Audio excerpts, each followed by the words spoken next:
सब 76,000 करोड़ का घपला। हमें तो ये भी नहीं पता उस रकम को लिखने के लिए जीरो कितनी लगती है।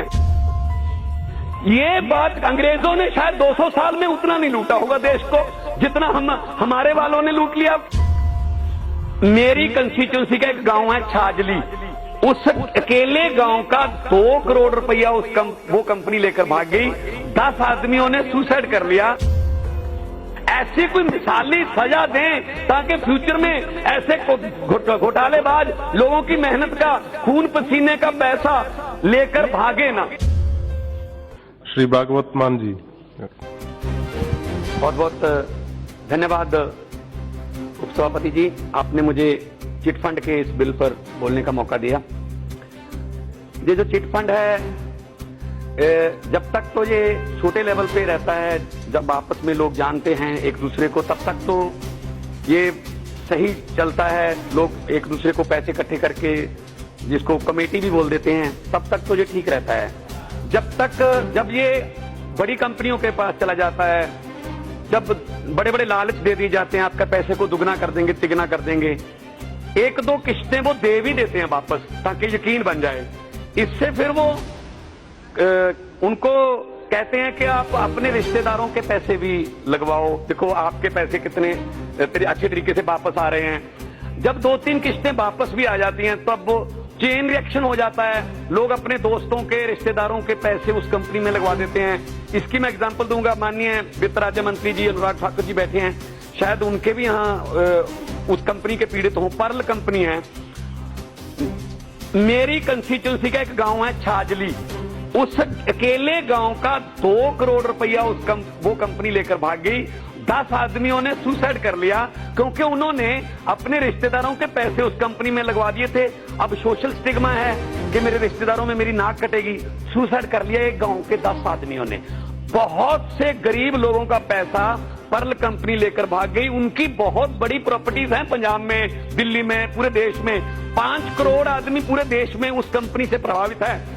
जब मैं जब स्वर्गीय अरुण जेटली जी वित्त मंत्री थे, तो मैंने सवाल किया था, तो उन्होंने कहा था कि उस कंपनी का जो मालिक है वो गिरफ्तार हो गया, कानून कार्रवाई कर रहा है। सर, लोग पूछ रहे हैं कि उसके गिरफ्तार होने का हमें क्या फायदा हुआ। उसकी गिरफ्तारी भी क्या है सर, 5 स्टार हॉस्पिटल में बैठा है वो, बीमारी का बहाना लगा के। तो मतलब उसकी प्रॉपर्टीज इतनी पड़ी हैं, या तो उस पर उन्होंने लोन ले लिया बैंकों से मिलके, या फिर उसको जो है कुर्क करके उनकी जायदाद को बेच करके लोगों के पैसे दो। उसको भले ही छोड़ दो, हमने क्या करवाना उससे। उसका अंदर होना, जेल के अंदर होना, या हॉस्पिटल के एक एसी कमरे में बैठकर अपने मजे लेना, लोगों का तो पैसा नहीं आया ना सर वापस। तो लोग जाएं कहां, FIR करवाएं या क्या करें। तो ये चिट फंड का जो ये घोटाले है, क्राउन कंपनी है वो भाग गई। तो मतलब लोगों का विश्वास अब बैंकों से भी उठ रहा है। अब कहां पैसा लगाएं, प्राइवेट में लगाते हैं तो चिट फंड वाले भाग जाते हैं। लोगों की कमाई को लूटा जा रहा है। वित्त राज्य मंत्री जी, मैं आपको एग्जांपल देता हूं। अमेरिका में एलन स्टैमफोर्ड नाम का एक आदमी था। उसने अमेरिका के लोगों का पैसा ले लिया कि मैं डबल कर दूंगा, ट्रिपल कर दूंगा। उसके बाद उसने धोखा किया सर। एक बड़ी मुश्किल से वो इलेक्ट्रिक चेयर से बचा। इलेक्ट्रिक चेयर है, वहां फांसी नहीं है, तो बड़ी मुश्किल से बचा, लेकिन 185 साल की सजा हुई है सर। ऐसी कोई मिसाली सजा दें ताकि फ्यूचर में ऐसे घोटालेबाज लोगों की मेहनत का, खून पसीने का पैसा लेकर भागे ना। अब बैंकों से पैसा लेकर भाग जाते हैं। हमें क्या पता कौन सा अब नया नीरव मोदी, नया विजय माल्या निकल आएगा। हम बैंक में पैसा जमा करवाने से भी डरने लगे हैं। अब किसी प्राइवेट को देते हैं पैसा के ब्याज दे देगा, वो पता नहीं कब वो चिट फंड कंपनी वाला भाग जाता है। जाएं कहां, DC नहीं सुनता, पुलिस में जाएंगे तो गरीब आदमी की कौन थाने में सुनता है। सो सर, ये बिल अच्छा बिल है, मैं कोई इस बिल का विरोध नहीं कर रहा हूं, लेकिन इसमें कोई अकाउंटेबिलिटी तो दो ना कि किसके पास जाए। कोई कलेक्टर है या SDM लेवल का कोई अधिकारी है जिसके पास ये आर्थिक अपराध है, असल में आर्थिक अपराध की कोई शिकायत की जा सके। तो ऐसे तो कोई भी नई कंपनी आ जाती है, लोगों का फिर विश्वास टूट जाता है। फिर ऐसे में लोग करें तो क्या करें।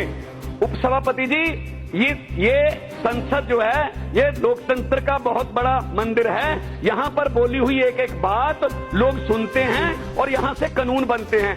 अब इतने बड़े बड़े घोटाले के लोगों का भी दिमाग ऊंचा उठा दिया घोटालेबाजों ने। इतने 1000 करोड़ का घपला, 76,000 करोड़ का घपला। हमें तो ये भी नहीं पता उस रकम को लिखने के लिए जीरो कितनी लगती है। अब 5-10 करोड़ के घोटाले की खबर तो हम लोग भी नहीं पढ़ते। छोड़ यार, छोटा मोटा चोर होगा कोई। तो मतलब ये बात अंग्रेजों ने शायद 200 साल में उतना नहीं लूटा होगा देश को जितना हमारे वालों ने लूट लिया 70 साल में।